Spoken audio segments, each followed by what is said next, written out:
فتویٰ صادر ہوا ہے، جاری ہوا ہے، کیا کہتے ہیں؟ آپ نے فرمایا حرام ہے، قطعاً حرام ہے۔ اعلیٰ حضرت سے پوچھا گیا، چونکہ انڈیا کے اندر گائے ذبح کرنے پر حکومتی سطح پر پابندی ہے،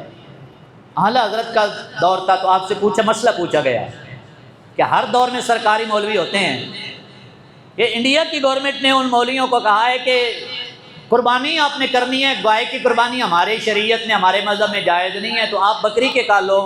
دمبے کی کر لو، اونٹ کی کر لو، گائے کو ذبح نہ کرو، اس کی قربانی نہ کرو۔ اعلیٰ حضرت سے مسئلہ پوچھا گیا، حضرت علماء نے انہوں نے کہا ٹھیک ہے، کوئی مسئلہ نہیں، قربانی کرنی ہے، گائے کی نہیں کریں گے، بکری اور دمبے کی کر دیں گے، اونٹ کی کر دیں گے۔ اور انہوں نے لکھ کر فتویٰ صادر کر دیا کہ جی اس دفعہ قربانی گائے کی نہیں کی جائے گی، یعنی دوسرے لفظوں میں کیا ہے کہ یہ قربانی کرنا جائز نہیں ہے، صرف چھوٹے جانور کی قربانی کر لیں یا اونٹ کی کر لیں۔ اعلیٰ حضرت سے پوچھا گیا حضور یہ جو فتویٰ صادر ہوا ہے، جاری ہوا ہے، کیا کہتے ہیں؟ آپ نے فرمایا حرام ہے، قطعاً حرام ہے، اور جس نے ایسا کیا وہ اپنا ٹھکانہ جہنم میں بنا لے۔ اور پھر آپ نے آگے جو فیصلہ آپ نے فرمایا، جس بندے نے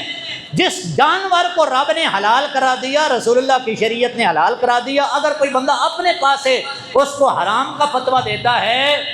تو آپ نے فرمایا جن رسیوں سے قیامت کے دن مشرکوں کو باندھ کے جہنم میں ڈالا جائے گا نا، مشرکوں کے ساتھ اسی رسی میں اس مسلمان کو بھی باندھ کے جہنم میں ڈالا جائے گا۔